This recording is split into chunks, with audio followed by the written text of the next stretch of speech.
Young king light music studio, Kalampalayam, Coimbatore. ஆண்டவனிடம் கேட்டேன். ஒரு ராஜா ஒரு கோவிலில் தன் குழந்தையின் பிறந்த நாளை முன்னிட்டு அன்னதானம் செய்து கொண்டிருந்தார். அப்பொழுது ஒரு பரம ஏழை வந்து வரிசையில் நின்றார். அவரை பார்த்த மற்றவர்கள் முகம் சுளித்து ஒதுங்கி நின்றனர். இதை உணர்ந்த அந்த ஏழை, இவர்களுக்குத்தான் நம்மை பிடிக்கவில்லையே, வரிசையில் நிற்காமல் ஒதுங்கி நின்று எல்லோரும் அன்னதானம் பெற்ற பின்பு நாம் வாங்கிக் கொள்வோம் என்று தள்ளி நின்றார்.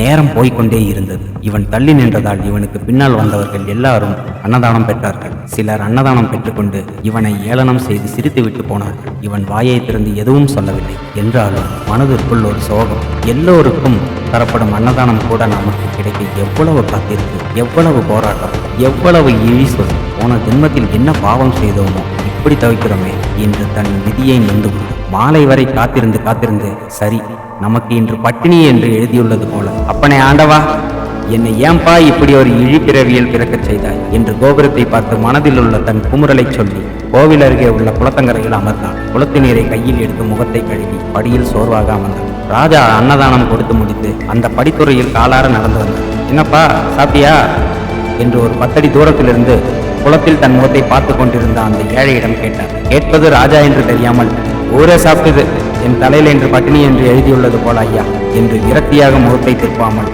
குளத்து நீரை பார்த்தபடியே பதில் சொன்னான் அந்த ஏழை. அவன் சொன்ன பதில் ராஜாவின் மனதை உருக்கியது. என் முதல் குழந்தை பிறந்த நாளில் ஊர் மக்கள் யாரும் பசியுடன் உறங்கச் செல்லக்கூடாது என்றுதானே அன்னதானம் ஏற்பாடு செய்தோம். ஒரு அப்பாவி ஏழை இப்படி விடுபட்டுள்ளானே என்று அவன் அருகில் சென்று அவன் தோளில் கை வைத்து, மன்னித்து விடுப்பா, ரொம்ப பசிக்குதா உனக்கு என்று கேட்க, குளத்து நீரில் தலையில் கிரீடம், காதில் குண்டலம், நெற்றியில் திருநீர், முகத்தில் வாஞ்சை என்று ராஜா தெரிய திடுக்கிட்டு எழுந்தான்.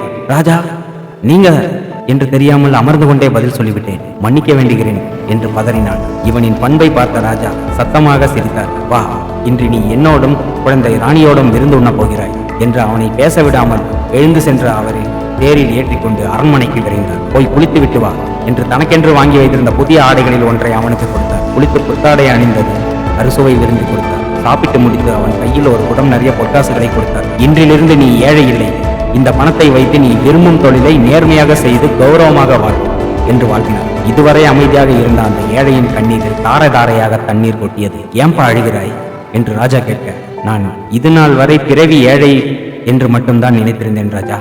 இந்த தருணம்தான் நான் ஒரு பிறவி முட்டாள் என்று புரிந்து கொண்டேன் என்று சொன்னான்.